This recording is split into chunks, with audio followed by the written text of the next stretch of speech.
Panlok Makassar ini yang sedianya dilakukan kongres PSSI, tiba-tiba ada perubahan yang selama ini cuma berpolemik dengan Jogja dan Makassar. Ternyata menurut penyampaian ini akan dilakukan Jogja. Kita di Makassar ini sudah 75%. Kemarin kita rapat itu dengan panitia lokal kurang lebih 200 orang.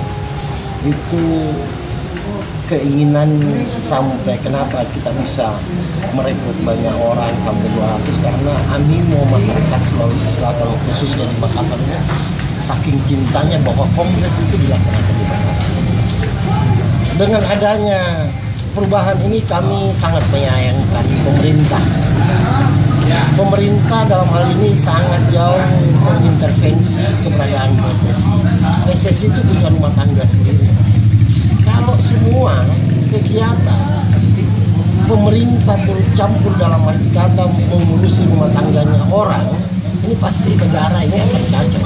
Tetap oke lah, terlepas dari itu kita serahkan sepenuhnya ke PSSI yang pada siang hari ini mungkin dia rapat exco, yang bisa merubah tempat pelaksanaan itu adalah rapat exco.